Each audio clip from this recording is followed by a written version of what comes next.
Welcome to the Combat Learning Podcast. I'm your host, Josh Peacock.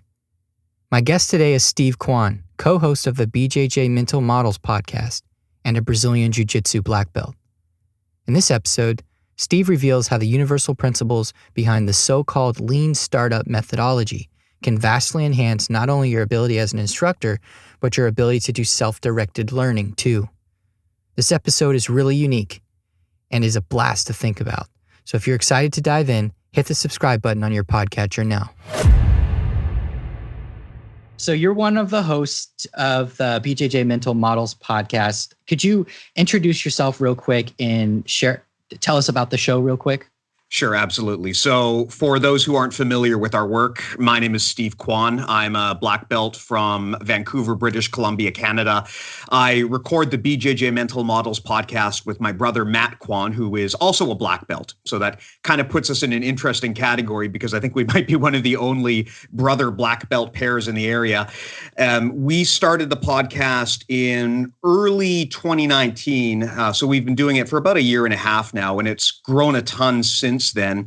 It started off as a way to basically record and capture the thoughts and thinking systems that my brother and I use when we train. So we both have very different strategies and backgrounds when it comes to jiu-jitsu. My brother is a professional athlete. He competes like crazy. He runs and operates his own gym.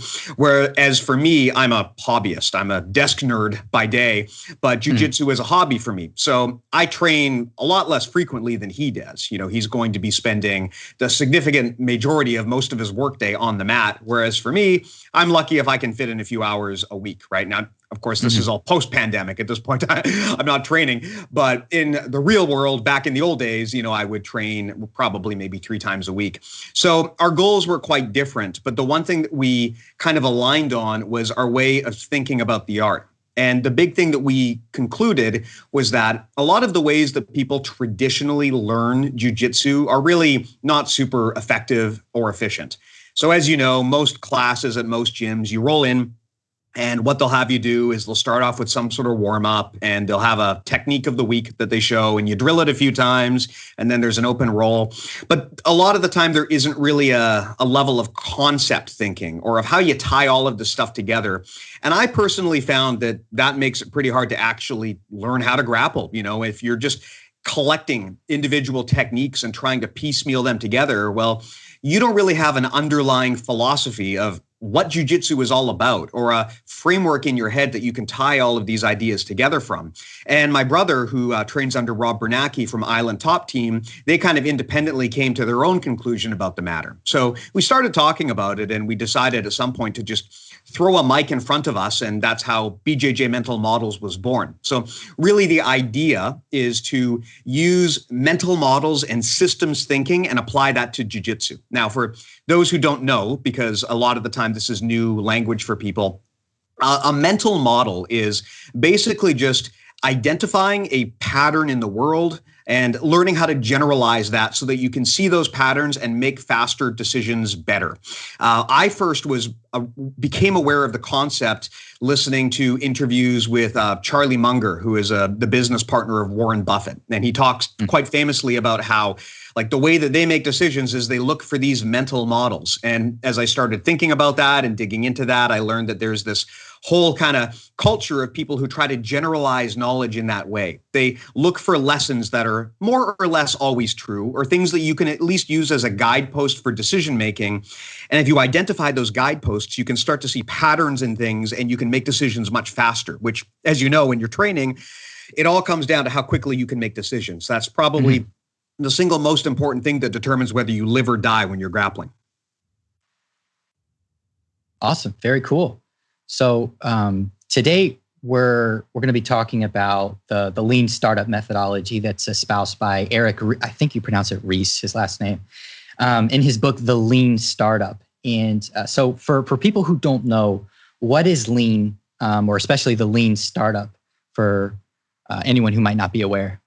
Great question. So if you work in the field that I do, you've probably heard of the Lean Startup. It's over the past decade or so become a pretty pivotal book in the world of software development. And I'm a manager at a software company, so that's my day trade. Mm-hmm. Basically, what the Lean Startup proposes is that rather than trying to take on big, complicated jobs and like plan them all in advance and then get them done and then like release or launch it all in one shot, it proposes that you break things up into smaller cycles. Now, the concept of lean is a management methodology that I believe was originally popularized by Toyota. And I want to say sometime in the mid to late 20th century. Basically, they put in place this methodology that was all about keeping things fast and efficient, measuring results, getting quick results, and empowering the people on the floor to make decisions. So the idea being, for example, that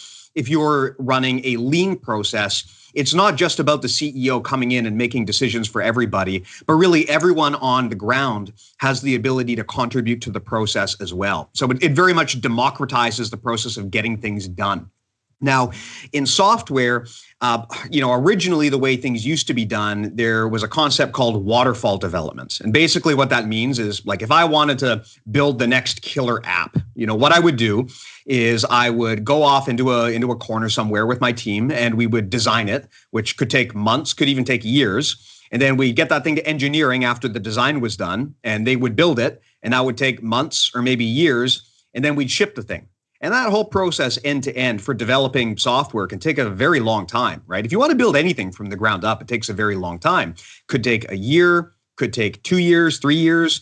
And that's time where, as a business, you're not making any money because you're spending all of your time investing in building things. And the problem is, first of all, you're not making any money, but also you're not getting any validation that your idea was correct or valuable, right? What happens if you spend 3 years building this product and it doesn't see the light of day until the third year, and then nobody buys it? I mean, you've wasted a ton of money. You've put your company probably into insolvency at that point. And I've worked at software companies where I made this mistake. We waited too long to get something in front of a real customer.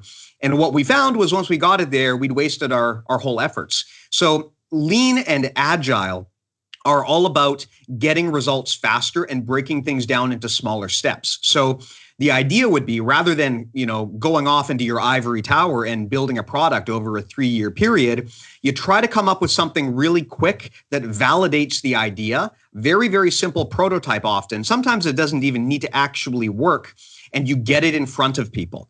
And then you can get immediate feedback. So think about it, right? If I want to build the next killer app, the best thing for me to do is to find out right away whether the idea is going to fly or not. If I build a prototype with my team, after 1 month, if we put it in front of some people and it's clear that nobody cares about it, well, we saved ourselves 3 years of development, right? But if I put that same prototype in front of somebody and it just catches like fire and everybody loves it, well, maybe that's an indication now that I need to keep developing. So really, I learned about this in the context of business, and that's where most people learn about this concept. But I think it can be applied to basically any avenue of life where you want to try to get results based on the effort that you put in.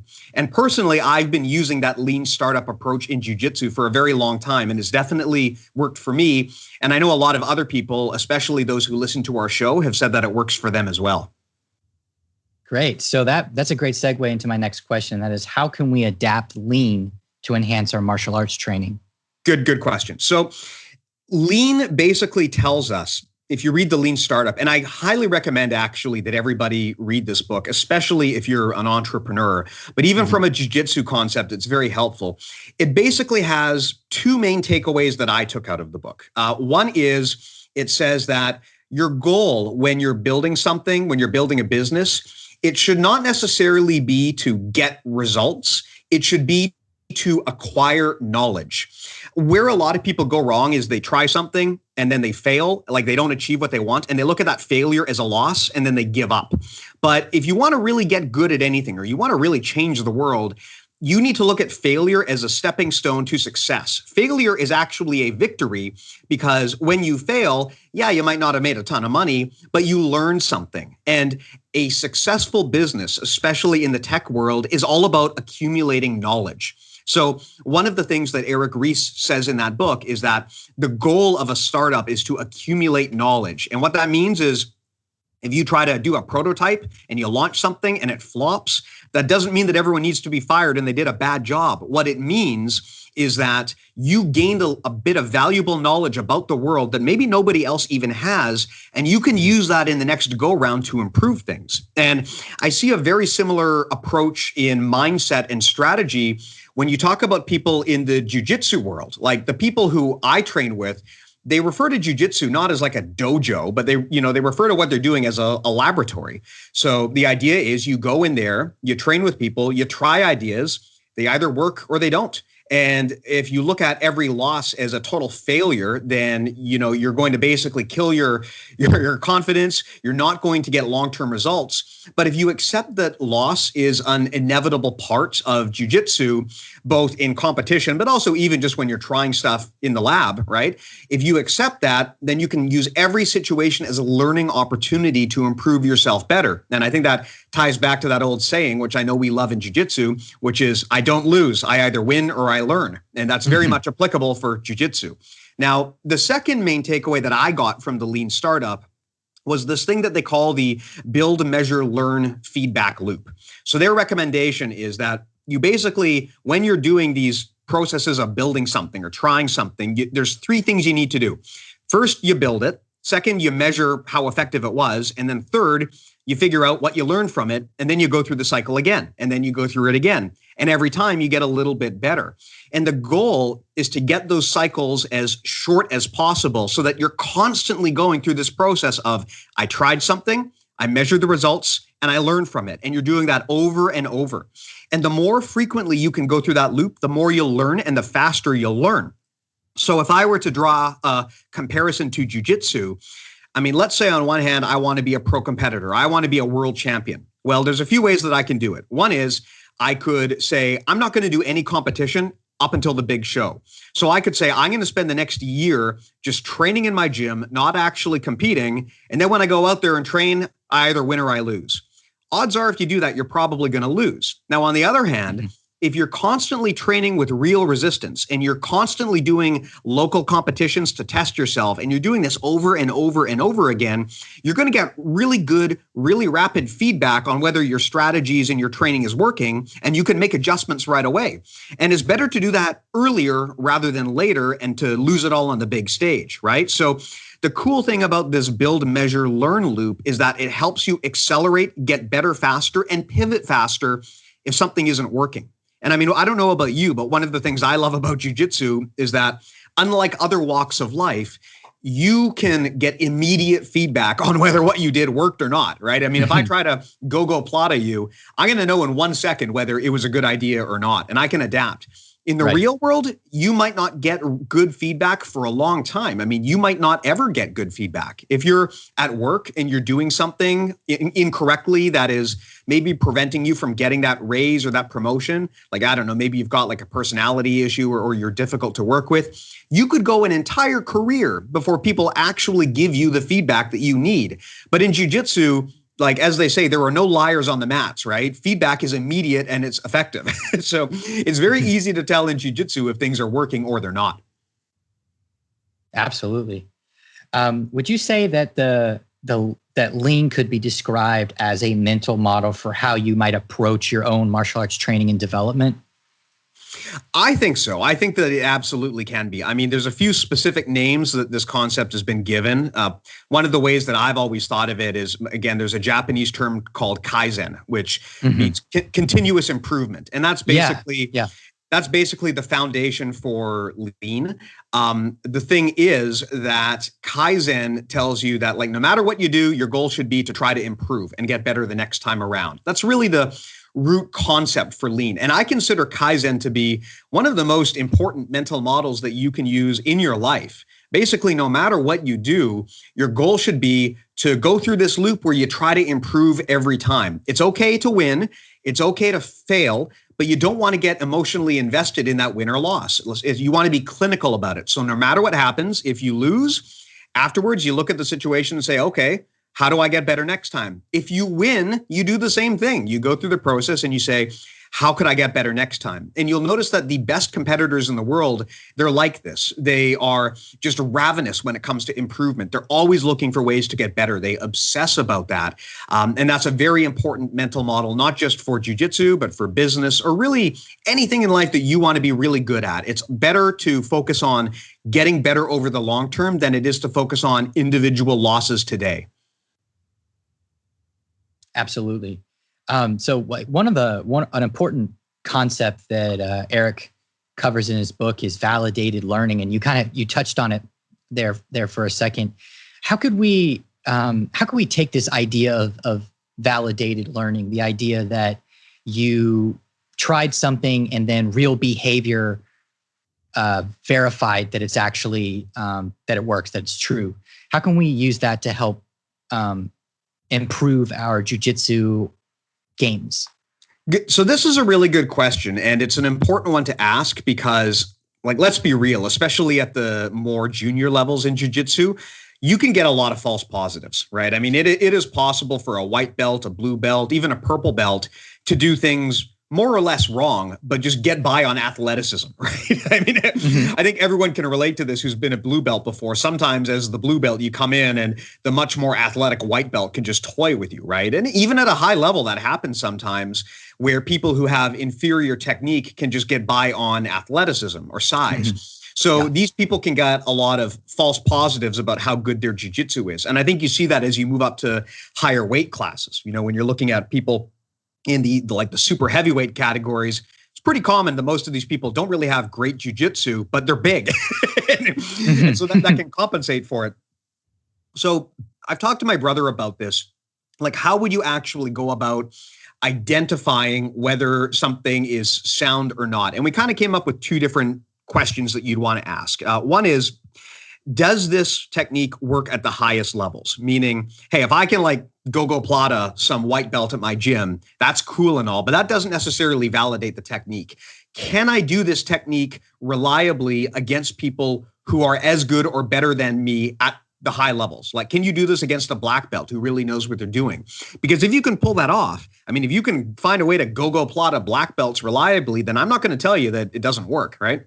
The other thing is to ask yourself, is this technique mechanically sound? Because some techniques, you might be able to roll the dice and make them work, but that doesn't necessarily mean that they're mechanically sound. And by mechanically sound, basically, I mean, is this allowing you to maintain your posture, your structure, and your base?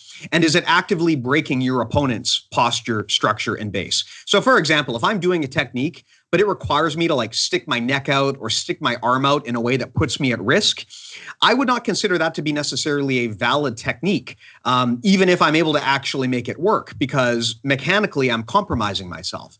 And similarly, if I do a technique and it does not have any meaningful impact on my opponent, I would also not consider it effective, right? I mean, if I try to like triangle choke you and it fails every single time, well, that tells me that I'm probably doing something wrong. So those are the two questions that we kind of ask ourselves. One is like, does this technique work consistently at high levels? And then the other is this technique mechanically sound? Hey, sorry to interrupt you right in the middle of the podcast, but I promise it'll only take a second. If you haven't already, please subscribe to the Combat Learning email newsletter at combatlearning.com/newsletter. Not only will you never miss an episode of the Combat Learning podcast, you'll get exclusive tips and resources straight to your inbox. And I'm giving away my ebook, An Introduction to Motor Learning for Martial Artists, so you can get up to speed on the central topics of this podcast. But that's not even it.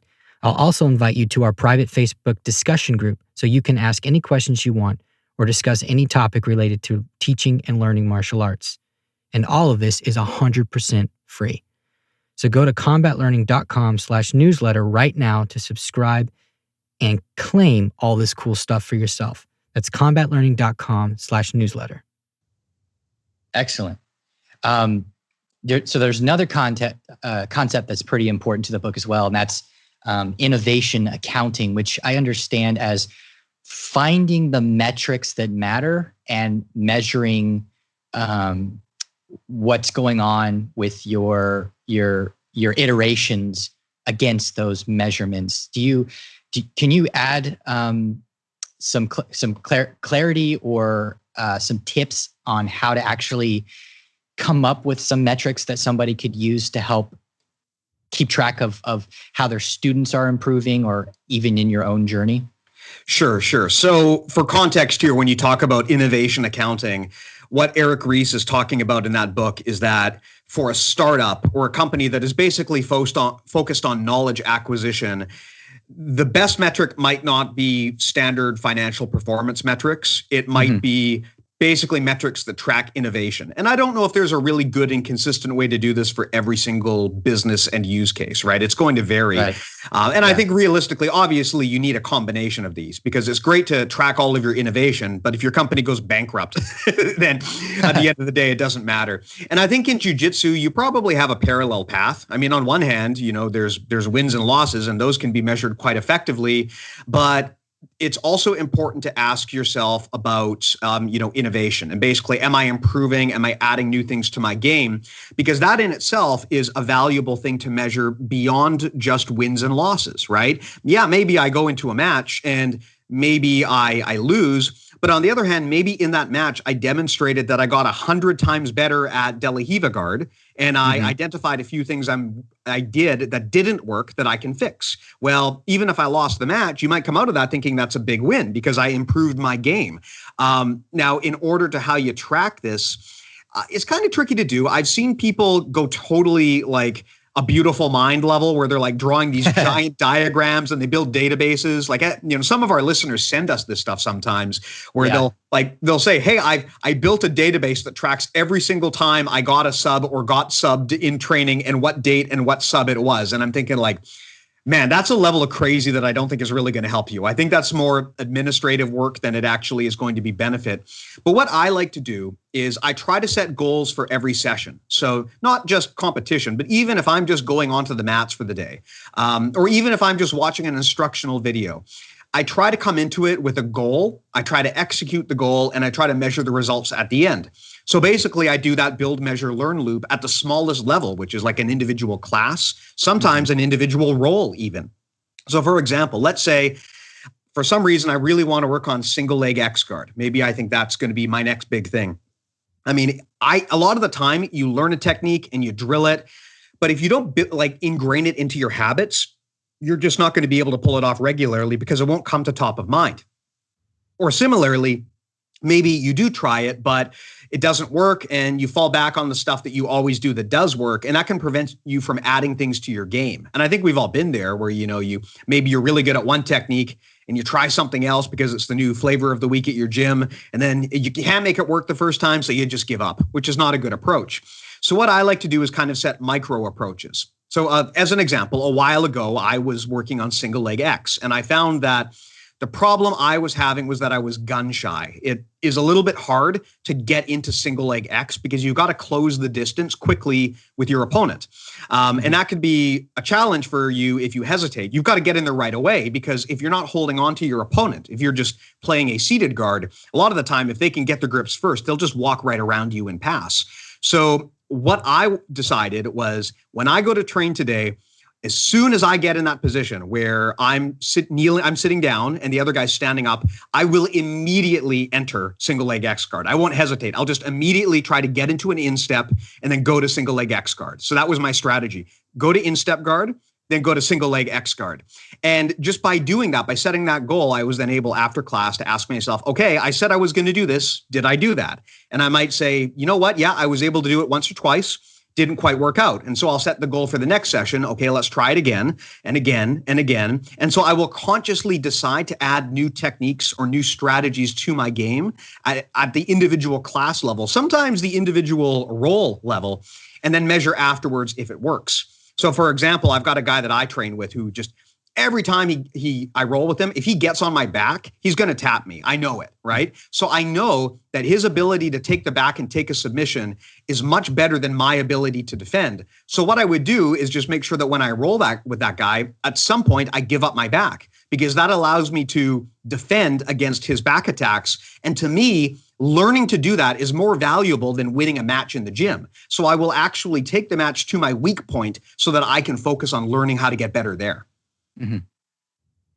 Awesome. So it sounds like this is just an idea that just occurred to me as you were expounding on innovation accounting, is that it could have implications for instructors on how they structure their curriculum or their practice designs in a way that the different drills and exercises that they employ could actually double as ways to objectively measure where their students are progressing on certain important metrics. Now, of course, there's going to be the more relative side of it. Like you said, with, innovation accounting doesn't mean that the same metrics are going to be important across all types of business verticals.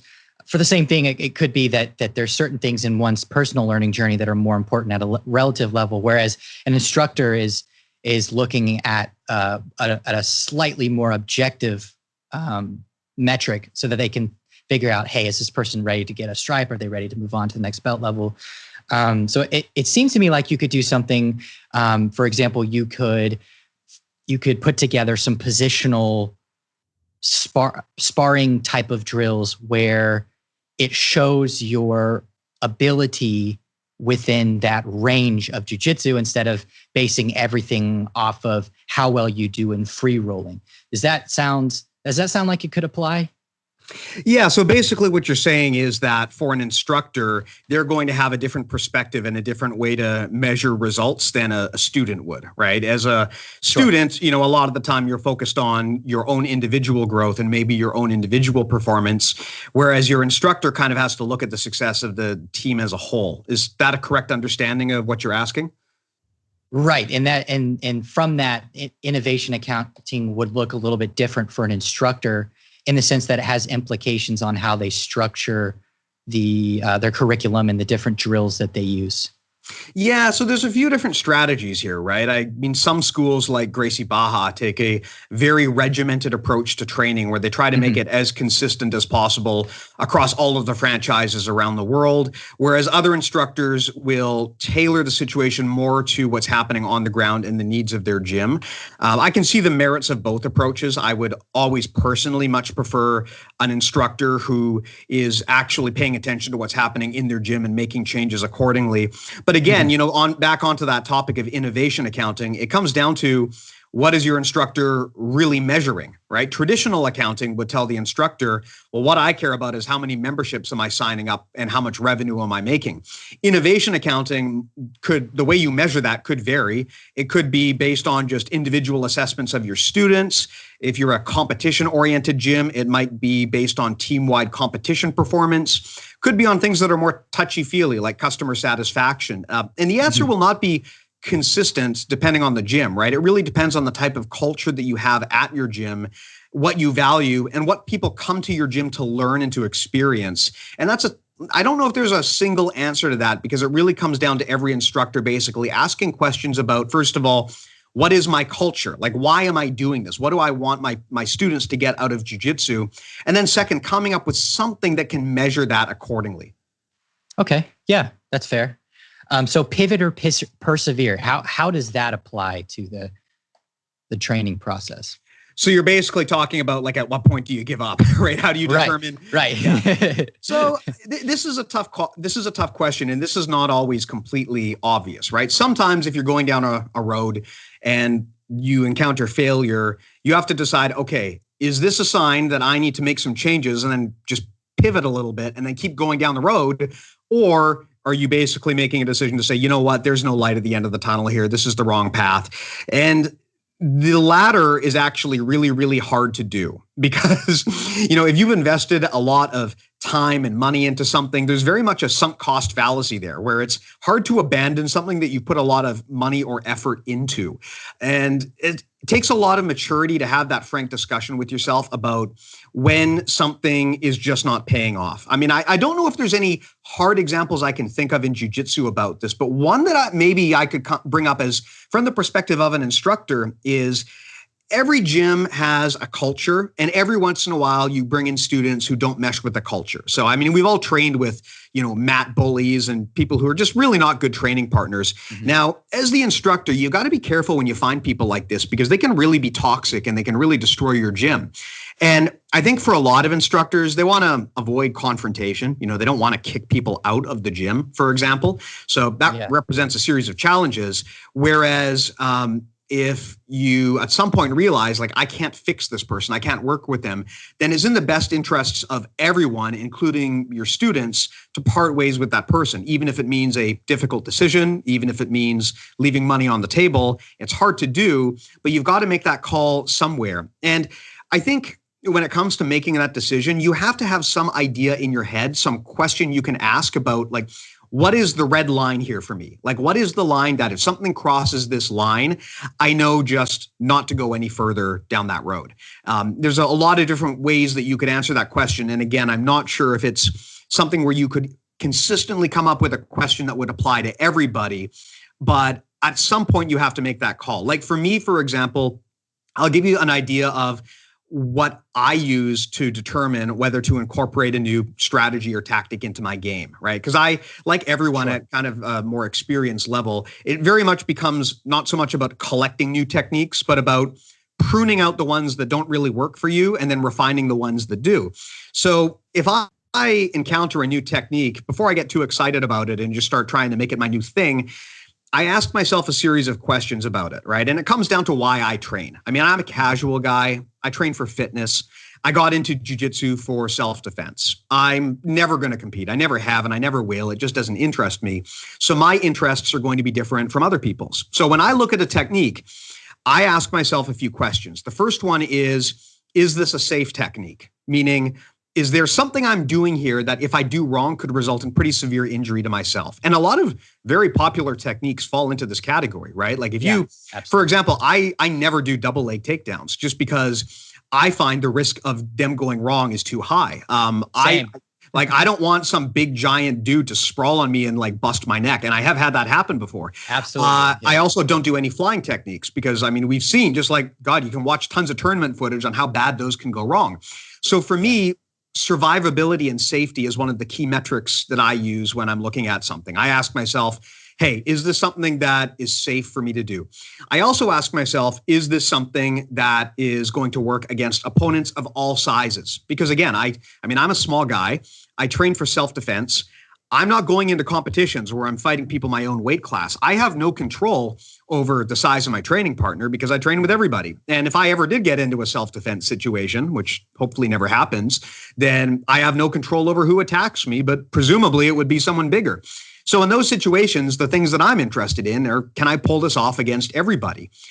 If there's a technique that I don't think is going to be equally effective against opponents of all sizes, I might consider abandoning it. So as an example, when I was a blue belt, I used to love triangle chokes. I don't do them that much anymore because I find that they're extremely hard to use to kill giants. Like they're just not a good technique when you're fighting a giant. And another thing too, of course, is because I'm a self-defense guy, I want to know, would this technique actually work in a self-defense situation? If it's a technique that would actually probably result in me getting just murdered, if it were like MMA or self-defense, probably I'm not going to do it, right? So those for me are the questions that I ask myself. And if I look at a technique and after trying it for a while, I realize that it falls across the red line on one or more of those questions, then that's an indication to me that probably I need to move on. And every person is going to have a different set of questions, right? I mean, if your goal is to be a world champion and you're 19 years old, well, you might have 10 years to fulfill that goal.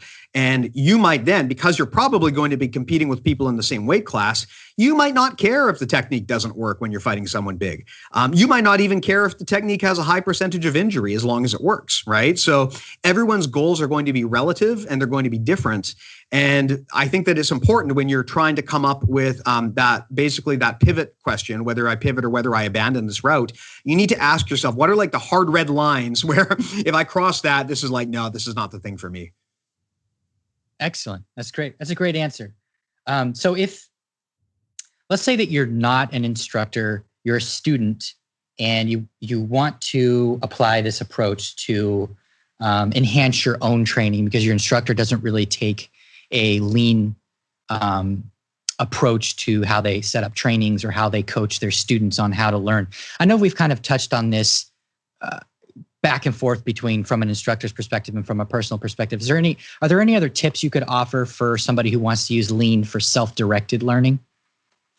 Good question. I mean, the nice thing about lean is that you can use it regardless of what your instructor wants or how they structure things. It's a series of ways that you individually look at the world. So your instructor can take the most old school technique of the week training approach that he wants, but individually you can absorb that information. Like what you do in your head is completely up to you.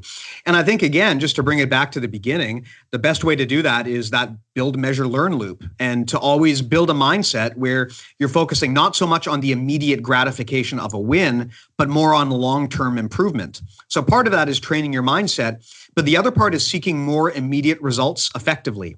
So something that I suggest, for example, is don't dodge the hard rolls. If you're a white belt and there's this purple belt at your gym that kicks your ass every time you roll, it can become psychologically difficult to roll with that person. But the problem is you're denying yourself the ability to get feedback on your techniques against high-level opponents. So it's actually in your best interests not to dodge that role. You want to seek out that challenge and try to improve from it. Those are the things that I would suggest that people just add to their game. And again, it's really all about mindset. Now, of course, the one caveat I add is that, seeking out challenge is not universally good. If there's a mat bully, for example, who's 100 pounds bigger than you and is notorious for hurting people, I don't necessarily suggest you go and seek out training with that person. But if you're talking about someone that is a friend of yours that you can train safe and you're just kind of embarrassed to roll with them because you're going to get your ass kicked, I mean, that's a good thing. You want to find that person and you want to maximize your time training with that person. Absolutely. So lean is heavy on eliminating waste. And I think somebody who reads the book, which I highly recommend as well, it was a game changer for me. Somebody who reads that book might be tempted to maybe misapply that as it applies to their martial arts training. My question for you is, does that mean if you're applying the lean method to your own training, does that mean you're going to make fewer mistakes? Oh, no, absolutely not. I mean, you'll probably make more mistakes, actually. That's the whole goal, is to make more mistakes and to make them faster. As the saying in tech goes, fail fast, fail cheap. Basically, the idea is look at failure as a learning experience. Don't punish failure, but embrace failure and make it not so much about an individual win, but more about how did you improve from the situation. I mean, a common example in the workplace is, imagine you have a job where your manager freaks out and punishes people whenever they make a mistake. Are you going to likely take risks at that job? Are you going to likely be transparent and open with your boss at that job, right? If you make a mistake and you know you're going to get in trouble for it, are you going to go and tell people you made that mistake so you can fix it? Probably not, right? And that's probably why a lot of companies get engaged in these incredible acts of fraud and they're just embarrassed to admit it and to pivot. And the problem is the longer you let a mistake go on for, the harder it is to fix that mistake because the more invested you are in keeping the status quo.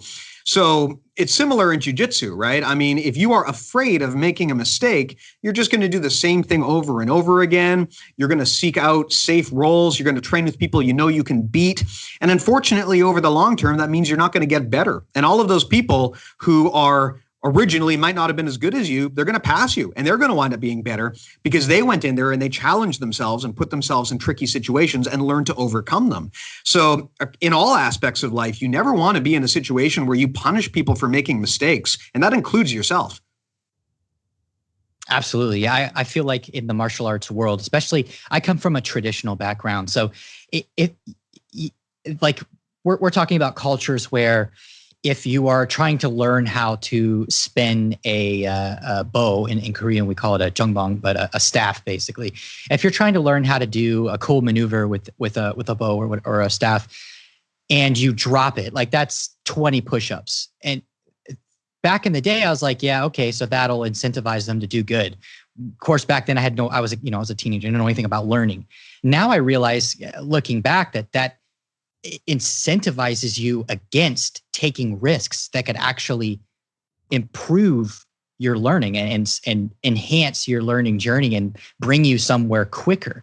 And I just feel like even in the jiu-jitsu realm, sometimes there's an emphasis on doing everything correct as quickly as possible, even the first time, instead of allowing yourself to make all the mistakes as quick as possible before you build that model, I guess you could say, in your brain of how to do it correctly, how to move your body, how to be sensitive to the timing and everything else you need to go into a successful technique. I mean, is that something that you've noticed as well?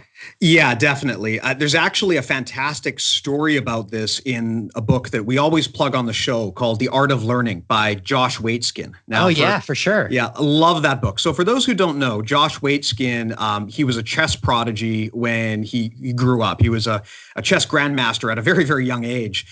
So much so, actually, that he was the inspiration for the movie Searching for Bobby Fischer. Then after that, as he got older, he actually transitioned into martial arts and became a world champion in competitive Tai Chi. And yes, apparently that is actually a thing. It is. I watched actually the footage of it. The best way I can describe competitive Tai Chi is it's like no-gi judo, where you can only basically grab the arms. It's kind of how I would describe what I saw from a very cursory look. So it's all about getting kazushi and pulling on people's arms and off balancing them. It's definitely, I mean, I wouldn't recommend it in a street fight, but there's no question that it is an athletic endeavor and a serious competitive martial art.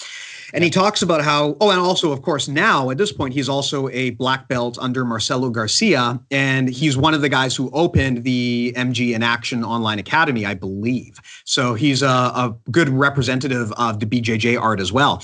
And one of the things he talks about in his book is experiences he had learning and how there would be guys in the gym, like a guy that would just always kick his ass. And he went out of his way to try to train more with that guy. And over time, eventually he learned how to overcome that.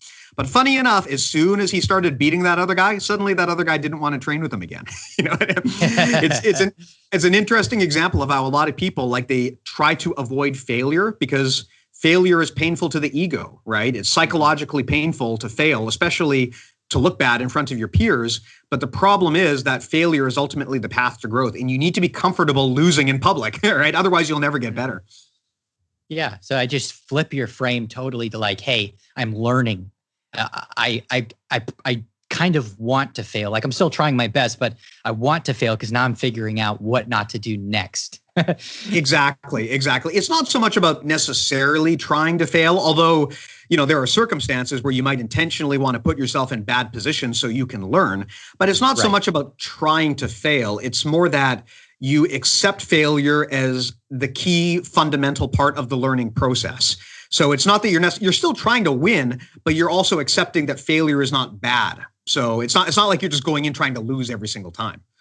Right. That's a good caveat. I think what I mean more is like you're trying to find all the holes as fast as you can while still trying your best to do what you're trying to do. Definitely. It's kind of a dichotomy, and it's maybe hard to juggle those things in your mind.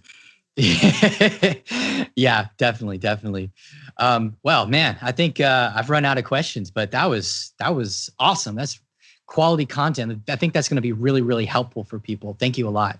Awesome. Yeah, absolutely. And of course, if anyone has any questions or wants to talk further about this, I mean, on our show, we talk about stuff like this all the time. Feel free to just reach out to us directly whenever you want. We love hearing from similar-minded people or people who want to learn more about these thinking systems. So please don't be a stranger.